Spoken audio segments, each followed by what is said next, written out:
eh, cifras de coronavirus, sí, teniendo en medio el fin de semana, desde el viernes que estuvimos conectados. Bueno, tal cual nos habla de un reporte ayer de 751 casos nuevos de COVID-19 y la aplicación de pruebas serológicas. Nos detenemos allí. La gestión de Nicolás Maduro informó este domingo 27 que en las últimas 24 horas se detectaron 751 casos nuevos de COVID-19 y 6 muertes, lo que eleva las cifras totales a 72.691 contagios y 606 fallecidos. Estamos hablando del día 196 del combate contra el coronavirus, como dicen. Delcy Rodríguez detalló que se registraron 733 casos comunitarios y 18 importados en el cierre de la semana de flexibilización bajo el esquema de 7+7, lo que quiere decir que hoy comienza una semana de lo que han llamado cuarentena radical. En contacto telefónico, Nicolás Maduro acotó que todos los hospitales Centinela empezarán a aplicar pruebas serológicas, aunque no aclaró la finalidad exacta de esas pruebas, ya que este método se utiliza para detectar el desarrollo de anticuerpos en el organismo, es decir, se utilizaría para aquellas personas que superaron la enfermedad sin enterarse que la tenían. Maduro ofreció un balance sobre la actividad de los 24 sectores comerciales autorizados para operar en esta semana. Cuando hablan de esta semana es la anterior, la que terminó el sábado. Una semana de flexibilización, aunque eso incorpora el domingo, claro está, con un cumplimiento aproximado, dijo, de 90%. También aseveró que, cito, muchísimas personas salieron a las calles en estos últimos 7 días. Bueno, si compartimos las cifras en Venezuela, compartamos también las del mundo. Son un total de 33.125.652 contagios y la cifra de muertes ya se ubica en 998.074, casi el millón de muertes por coronavirus. Ya vamos a hablar de esto, de la actividad de los comercios, sí, porque hay declaraciones del presidente de Concecomercio, pero antes nos detenemos en Crónica 1. Pacientes están preocupados por el costoso peregrinaje que implica hacerse un examen de laboratorio. Luis Bolívar no se ha podido hacer un examen de control tumoral luego de su operación de cáncer de colon. De 1 millón de bolívares que costaba al principio de la pandemia, ahora vale 12 millones de bolívares. Bolívar tiene salario de profesor jubilado, difícilmente puede cubrir este monto. A lo sumo puede comprar el tubo para recoger la muestra. Para llegar a esa cifra, tiene que reunir 30 meses de pensión. Para hacer un simple examen de laboratorio, como una hematología, hay que tener mínimo $10, pero un jubilado con una pensión de $1 solo llegaría a comprar un tubo de ensayo para recoger la muestra. Desde un examen para saber los valores de la hemoglobina hasta una tomografía, todo eso se hacía en la red hospitalaria pública. Eso hará 10, 15 años. Desde 2014 para acá, la salud pública venezolana, que fue referencia mundial, se vino a menos. Ya para esta fecha, miles de pacientes no podían recibir tratamientos médicos esenciales y miles más estaban en la lista de espera para someterse a cirugías que podían ser vitales debido a que los médicos no tenían los elementos necesarios para operar. El detalle de esta nota lo pueden encontrar en Crónica 1. Ahora sí, en Unión Radio, lo que les decía, Concecomercio insiste en sugerir al gobierno ampliar los días de flexibilización. El presidente de Concecomercio, Felipe Capozzolo, sugirió al gobierno que en el último trimestre del año los comercios puedan trabajar de una manera más flexible para que puedan reactivar el sector. Escuche. Un 90% de las empresas están totalmente afectadas por esta situación que hemos vivido de pandemia en los últimos meses. Un 20% de esas empresas que hablan de estar bastante afectadas a nivel económico de sus ingresos, hablan ya de resultados catastróficos. Un 20% está hablando ya de que no logran pasar la línea de ingresos sobre egresos y hablan ya de consecuencias irreversibles, lo cual es tremendamente preocupante y nos tiene que poner a pensar, bueno, cómo revertir la situación. Esta propuesta sería sin el esquema habitual del 7+7, implementado por la administración de Maduro a raíz de la pandemia para alcanzar más libertad de llevar a cabo la actividad económica. Comentó Capozzolo que la propuesta de un salario mínimo vital con recursos internacionales tiene que ser un planteamiento que logre disipar las molestias de los venezolanos y restituya su poder adquisitivo. Vamos al nacional.com, tercer día de bajones de luz en varios estados del país. Por tercer día consecutivo se registró un bajón de luz en varios estados del país. Usuarios de redes sociales denunciaron que entre las entidades afectadas se encuentran Distrito Capital, Miranda, Cojedes, Zulia y Aragua. Desde el día viernes se han registrado fluctuaciones del servicio eléctrico en varias regiones del país. Ese es uno de los motivos que ha llevado a la gente a la protesta, tal cual la recoge. Protestas en varios estados del país es el titular. Estos eventos ocurren en una semana repleta de protestas en exigencia de servicios públicos y 24 horas después de que se registraran enfrentamientos entre manifestantes y cuerpos de seguridad del Estado en Yaracuy, según una reseña de Tal Cual. Las protestas por la normalización de los servicios públicos continuaron en Venezuela este domingo 27 de septiembre, principalmente en exigencia del abastecimiento de gasolina en varias entidades del interior del país. La población venezolana afronta un pronunciado desabastecimiento de combustible desde el inicio de la cuarentena, que ha ocasionado el cierre de estaciones de servicio y colas enormes en las pocas bombas abiertas para que los conductores puedan surtir sus tanques. Ante esta situación, las protestas empiezan a tomar fuerza en estados como Nueva Esparta. Los vecinos del municipio Maneiro trancaron las calles para alzar su voz contra la distribución de combustible, insuficiente para suplir la demanda de la población. Las manifestaciones por falta de gasolina se produjeron en la avenida Jovito Villalba, a la altura del Sambil, y se extendieron hacia la avenida Luisa Cáceres de Arismendi, según reportó el periodista Bertilio Pérez en su cuenta en Twitter. Hechos similares acontecieron en Anzoátegui. Motorizados no pudieron surtirse de gasolina tras esperar durante horas, por lo que decidieron tomar las calles en el Tejar. Esto es en la carretera nacional Troncal 9. En Guárico se replica la situación. Protestas iniciaron en Santa María de Ipire por la escasez de gasolina, después de que las autoridades informaron que no surtirán debido a que se acabó el combustible en una bomba de la localidad. Ahora, todo eso nos tiene que llevar a Yaracuy, ¿eh? Y esto es titular de Panorama. Protestas en Yaracuy se saldan con violencia, detenidos y heridos también. 10 detenidos y hasta 5 heridos denuncian organizaciones no gubernamentales. Agentes de seguridad dispersaron protestas contra los deficientes servicios públicos en 2 localidades de Venezuela, con saldo de 5 manifestantes detenidos y 5 heridos, según dijeron este viernes 25 de septiembre, varias organizaciones no gubernamentales. Ojo que, por ejemplo, para la gente de... Dios, se me escapa, de Gonzalo Imió, del Foro Penal. Lapsus. La gente del Foro Penal contabilizaba este fin de semana hasta 31 personas detenidas. Pero seguimos con esta nota de Panorama. Habitantes de las localidades de Nirgua y Sabana de Parra, en el estado de Yaracuy, salieron por tercer día consecutivo a las calles para reclamar mejores servicios, entre ellos los de agua potable y gas doméstico, dijo a la AFP Marino Alvarado, activista de la ONG Provea, defensora de derechos humanos. La policía de Yaracuy y la Guardia Nacional actuaron haciendo uso excesivo de la fuerza contra los manifestantes, según él. Esta es la respuesta de las protestas pacíficas de trabajadores y vecinos en Nirgua. Esto lo tuiteó el Independiente Observatorio Venezolano de Conflictividad Social, difundiendo un video en el que ve a 2 uniformados arrastrando a un hombre por el asfalto, flanqueados por otros uniformados con armas largas, mientras los lugareños corren alrededor. Por las protestas en Nirgua y Sabana de Parra, el gobernador de la entidad y directivo del PSUV, Julio León Heredia, acusó a los manifestantes de estar financiados por partidos políticos de oposición. Además, calificó de delincuentes a los que manifestaron y colgó un video en su cuenta en Instagram cuando voltean un carro frente a la alcaldía de Nirgua. Por cierto que el alcalde de ese municipio, Juan Parada, me refiero a Sabana de Peña, dice: hay que marcar a la gente cuerpo a cuerpo. Si marcamos a la gente cuerpo a cuerpo, esa gente va a desistir, pero tenemos que ser valientes, como somos los chavistas, entromparles sin miedo. Además, agrega, no te vayas a quejar si eres un comerciante y te, digamos, dañan, es un término que sí puedo compartir, no el que él dijo, si dañan tu comercio, no te vas a quejar después si salen los colectivos, porque los chavistas, muchos no somos. Todo eso ha tenido una reacción tremenda, entre otros de Monseñor Basabe, quien a través de varios tweets rechazaba esta posición. Lanzan bombas lacrimógenas al interno de hogares sin importar si hay niños, ancianos o enfermos. Esto se llama crimen de lesa humanidad, dice Monseñor Basabe. Vamos a pasar a este otro portal, elpitazo.net. Hablan sobre Yaracuy. Motorizados de Aroa protestaron para exigir gasolina.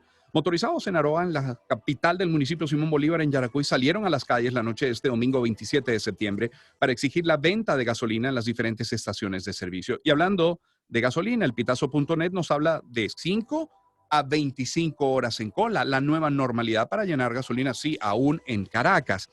Lo que nos lleva a este otro titular del nacional.com. Un barco iraní con gasolina ya navega en aguas venezolanas. El Forest, uno de los 3 tanqueros iraníes que navega con gasolina para Venezuela, ya se encuentra en aguas venezolanas según los reportes de marinetraffic.com y tankertrackers.com.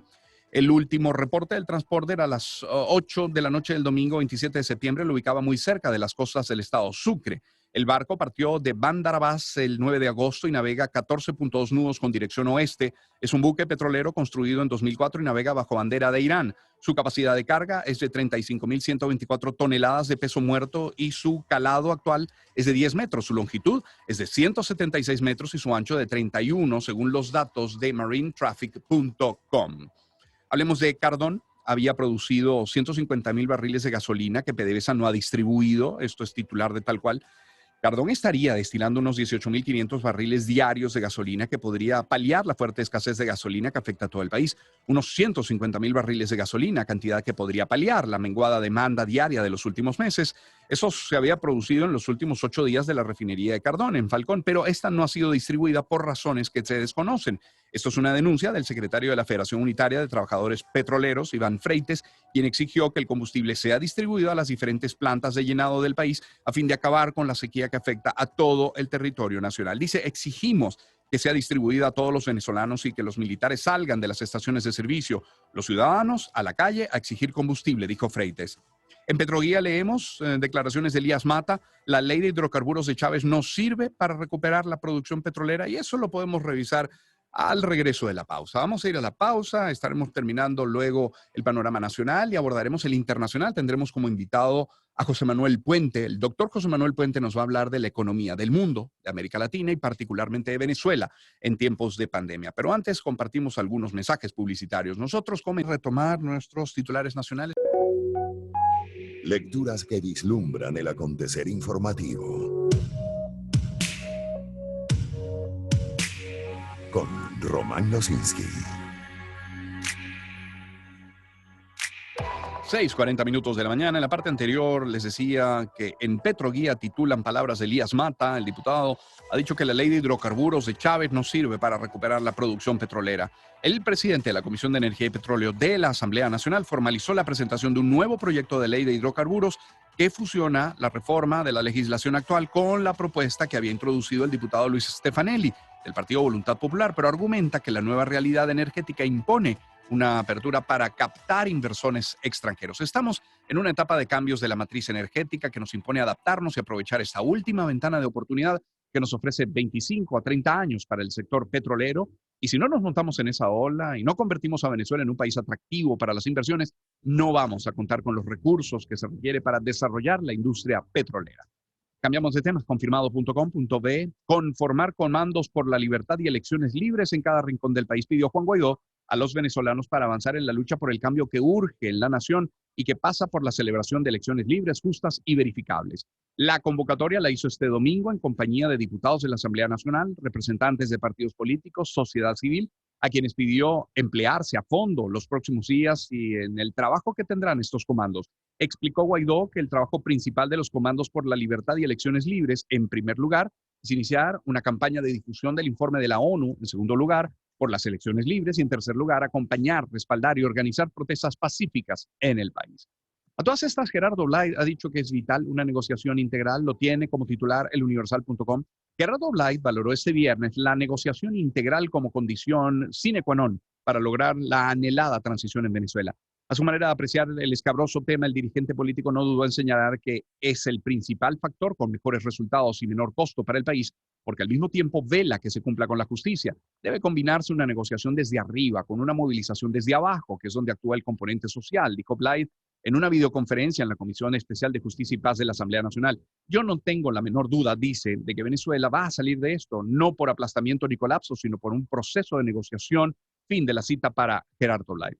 María Corina Machado, por su parte, coordinadora nacional de Vente Venezuela, rechazó la misión a escondidas que envió el alto representante de la Unión Europea para la Política Exterior, Josep Borrell, y dijo que el político español se está ganando el mismo repudio que José Luis Rodríguez Zapatero. Por cierto, que María Corina Machado invitó a esa comisión a escondidas que vaya al estado de Yaracuy. Eso es titular de confirmado.com.be. En aporrea.org leemos: dirigente campesina candidata a la Asamblea Nacional por Mérida del Partido Comunista de Venezuela denuncia orden de captura en su contra. Y contra.com nos tiene que Tarek William Saab es el fiscal designado temporalmente por la llamada Asamblea Nacional Constituyente, señala que es tiempo de la reestructuración de la FAES y los cuerpos de seguridad. Creo, dice, que es momento de una reestructuración no solo de la FAES, sino de todos los cuerpos policiales. Es importante que cíclicamente se haga una reestructuración, no porque haya una coyuntura, sino para mejorar, dijo. Sus declaraciones fueron dadas durante una entrevista con Ernesto Villegas. El Nacional.com denunciaron intento de invasión del edificio La Sociedad en el centro de Caracas y cierro con esto. En caraotadigital.com leemos que la mañana de este domingo, Heréndira Gómez confirmó el fallecimiento de su hermana Berenice Gómez tras batallar varios años contra el cáncer. Era popularmente conocida como La Bicha tras crear y utilizar ese personaje durante su trayectoria periodística. Berenice Gómez nació el 26 de julio de 1952 en el estado Miranda, en San Antonio de los Altos. Perteneció a una familia de periodistas que fueron perseguidos por la dictadura de Marcos Pérez Jiménez. Al llegar a su etapa universitaria, se formó como periodista de impresos en las aulas de la Universidad Central de Venezuela. Comenzó sus pasos en el periódico El Universal y luego trascendió hasta tener un programa en Radio Caracas Televisión. 2 años después, en 2017, tuvo que abandonar su amada Venezuela, dejando su vida y su familia atrás debido a las persecuciones de la gestión de Nicolás Maduro y su gobierno.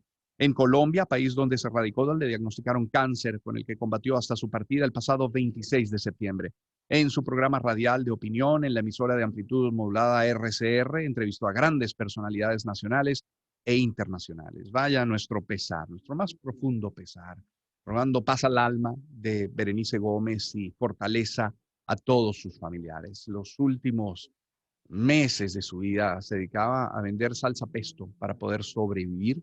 Ah, el viernes, si me permite una infidencia, cuando teníamos nuestra reunión de producción con el equipo de la radio, les dije, ¿por qué no contactamos a Berenice Gómez y la invitamos a alguna de nuestras secciones? Y mire usted, lamentablemente este fin de semana falleció. Así que pasa su alma y fortaleza a toda su familia desde todo el equipo. Son las 6:45. Lo que sigue ahora son los titulares internacionales. Planeta de Naciones. Internacionales. Y antes, de hecho, de abordar el panorama internacional a través de los titulares destacados de hoy, bueno, detengámonos en un hecho. Son ya 6 meses de confinamiento en la mayoría de los países de la región, ¿eh? No es que solamente Venezuela, ¿no? En la mayoría de los países de la región. Y varios meses más del planeta lidiando con el tema coronavirus y lidiando en dos frentes. Uno, tratando de minimizar su impacto en la salud y dos, tratando de minimizar su impacto en la economía y contando. Y se van acumulando días, así semanas y meses, ¿eh? Y por eso hemos querido contactar el día de hoy al doctor José Manuel Puente, PhD en Economía Política, máster en Administración Pública y Políticas Públicas, es profesor titular del IESA, profesor invitado de la Universidad de Oxford y de la Universidad Autónoma de Madrid. Doctor Puente, qué gusto saludarle siempre. ¿Cómo está? Muy buenos días, Román. El gusto es mío. A ver, ¿cuáles son los efectos ya visibles, doctor, del coronavirus en las economías del mundo? ¿Y cuáles son los que debemos esperar si esto continúa? Y me refiero primero en el mundo, luego en América Latina y, por favor, particularmente en Venezuela. Sí, déjame darte un breve contexto porque los efectos están en plena evolución, ¿no? Hay tres variables claves que van a determinar la duración y profundidad de la crisis económica que está generando el coronavirus. El coronavirus es un problema de salud pública porque está teniendo impactos muy fuertes sobre la economía global. Y esa crisis económica provocada por el coronavirus va a depender de tres factores claves que están en plena evolución. El primero es la velocidad de propagación del virus y cuántas personas más afecten. La segunda es cuánto tiempo antes pase, antes de que se encuentre una vacuna. Se están desarrollando varias vacunas, pero todavía no están listas. Y gente sigue siendo, el virus se sigue propagando, gente sigue afectada, sigue siendo afectada por el virus. La tercera variable clave es si las medidas adoptadas por los gobiernos, por las multilaterales, están logrando realmente mitigar el daño. Pero independientemente de cuál sea la evolución de estos tres factores, ya podemos saber muy claramente, ya sabemos que el COVID-19 representa el primer y mayor shock económico financiero del último siglo, solo superado por el crack de 1929. Y tienes una economía mundial en recesión. Y aquí voy directo a las cifras muy brevemente. Si vamos a lo que son las estimaciones del Fondo Monetario para el año 2020 y 2021, vemos que la economía global se estima que se va a contraer en menos 4.9% a consecuencia de la pandemia. Las economías avanzadas o las economías desarrolladas se van a contraer en menos 8%, y lo que son las economías emergentes y economías en desarrollo, entre ellas países como Venezuela, se van a contraer en menos 3%. Se espera, es decir, el año 2020 va a ser un año de contracción de prácticamente todas las economías del planeta. Se espera una recuperación en el 2021 porque se está asumiendo de que se va a tener un antídoto en algún momento del 2020, 2021, en el 2021, la economía global volvería a crecer, pero es partiendo de esa premisa. Si quieres, y después ahorita te doy un poco las proyecciones de Venezuela, que lamentablemente Venezuela es un punto fuera del promedio y va a tener una fuerte recesión en el 2020, pero probablemente no va a volver a crecer en el 2021, a diferencia de lo que es el resto de las economías emergentes y en desarrollo. Una Venezuela, que yo le pido que nos concentremos en ella. Si hablamos de una caída de menos 3%, bueno, habría que considerar que para muchos países esa será una sorpresa. Ahora, Venezuela viene arrastrando años de caída, viene arrastrando una hiperinflación de la que no termina de salir, con un bajísimo poder adquisitivo. Nuestra gente compartíamos hoy, comenzando el programa, que con el promedio del precio del dólar del Banco Central de Venezuela y el salario mínimo venezolano, resulta que luego de un mes de trabajo un venezolano percibe solo 97 centavos de dólar, industrias paralizadas, es decir, el panorama venezolano nada alentador con respecto a la región. Y en ese sentido, si me permite incorporar algo, ¿quiénes son los países o cuáles son los países que podrían salir más rápido de esta situación? ¿Aquellos con qué características, doctor? Sí, en el caso de Venezuela, que es la primera de las preguntas, Venezuela es un punto fuera del promedio, está teniendo un desempeño muy negativo, muy por encima del resto de las economías emergentes y de las economías latinoamericanas. Y el 2020 es el 7º año consecutivo de recesión de Venezuela. El ciclo recesivo de Venezuela comenzó en el 2014, este es el 2020, es el 7º año. Y en este 7º año las proyecciones son muy negativas. CEPAL proyecta menos 26% de contracción, Fondo Monetario proyecta menos 15% de contracción. Es decir, si Venezuela se contrae en menos 26% en el 2020, la contracción agregada de los últimos 7 años será del 75% del PIB. Es decir, si Venezuela se contrae en la magnitud que proyecta CEPAL, Venezuela habrá perdido el 75% de su PIB en los últimos 7 años. Es decir, hemos pasado de ser una economía de 100 mil millones de dólares a una economía de 25 mil millones de dólares después de 7 años consecutivos de recesión, y eso acompañado de la única hiperinflación en el mundo. Venezuela es en este momento el único país que vive un ciclo de hiperinflación. Entonces Venezuela está muy por encima de lo que es el promedio de ciclos recesivos globales, y es en este momento la economía, como te decía, con la única que presenta hiperinflación y la economía con el peor desempeño macroeconómico del planeta. Cuando hayamos superado, doctor Puente, la pandemia, el tema de estar todos confinados en casa, ¿cuáles serán aquellos países que les será más sencillo salir de esta situación? ¿Aquellos que presentan qué características hoy? Bueno, básicamente los países que tienen el margen fiscal para poder generar política contracíclica. ¿Qué quiere decir esto? El caso de Perú, por ejemplo. Perú ha sido la economía con el mejor desempeño macroeconómico de América Latina en los últimos 20 años. Sí, nada más comenzar la pandemia, su joven ministra de Economía puso sobre la mesa 25 mil millones de dólares para atenderla, ¿eh? Correcto. Y con esos recursos están haciendo 3 cosas, que es lo que el Fondo Monetario y Banco Mundial recomiendan.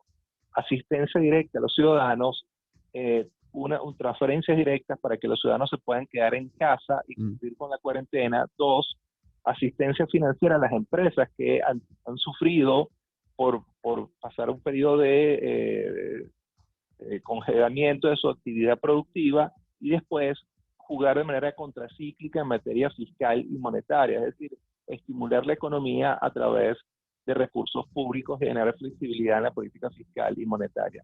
Esos países, como Perú y algunos otros de América Latina, son los que tienen mayor probabilidad de rescatar crecimiento en el 2021. Y tiene que ver con la buena gestión macroeconómica y con los ahorros que se generaron en los últimos 20 años. Doctor Puente, tras la pandemia parece que este va a ser un mundo aún más desigual. ¿Será este un mundo más para ricos que para el promedio? Bueno, lamentablemente el coronavirus está generando impactos en diferentes ámbitos, y sí va a generar nuevos pobres. Este ciclo recesivo que está generando a nivel global va a impactar muy fuertemente los indicadores sociales, y después del coronavirus tendremos un mundo más desigual y con mayor cantidad de gente viviendo en la línea de pobreza, lamentablemente. Doctor Puente, gracias por habernos atendido esta mañana, muy gentil, ¿eh?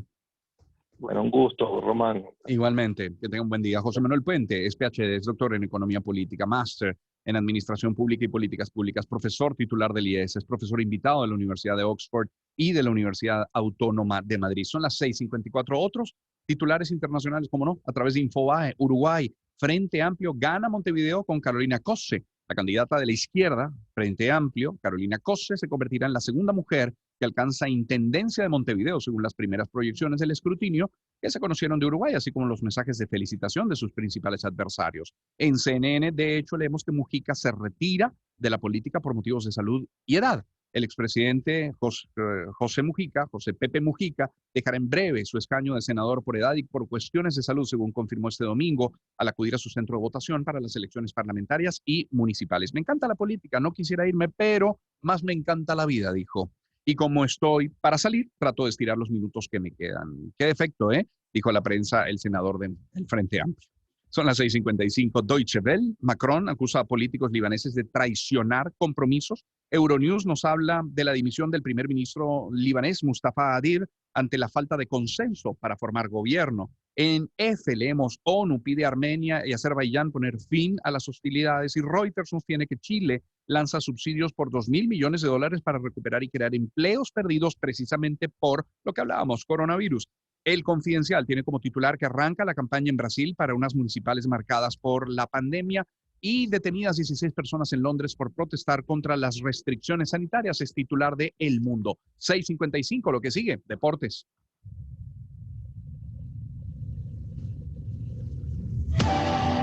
La gloria de competir. Deportes.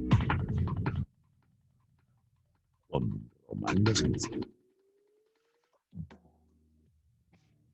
Líder nos tiene que César Hernández, una máquina de dobles. El Heat completó la hazaña y jugará la final ante los Lakers. Y tienen acá cómo quedaron definidos los playoffs de la Major League Baseball. Todo esto en Líder. Si nos vamos a Meridiano, el titular principal nos tiene que así quedaron los duelos de playoffs de la Major League Baseball y aparece allí pues toda la tabla en cómo se van a cruzar hasta llegar a la Serie Mundial.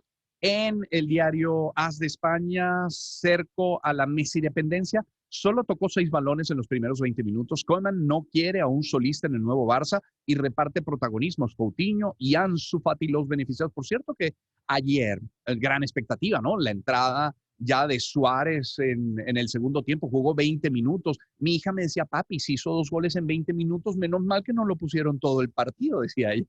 Bueno, jugó 20 minutos, fue asistencia, 2 tantos, doblete. Pensé que iba a ser el gran titular. No, el gran titular para toda la prensa española fue Ansu Fati, que se cargó con el Barcelona. Fue titular para AS, para Marca, para Sport, para prácticamente todos los portales. Sport, que nos tiene hoy los 5 factores para el optimismo del debut de Koeman. Y finalmente nos tiene, mire usted, no abrí Marca, déjeme ver Marca que nos tiene la mañana de hoy y con esto cierro. Una pegada que es un chollo y ahí tienen precisamente al protagonista de ayer para el Atlético de Madrid, Suárez. 6:57 minutos. ¿Qué vamos a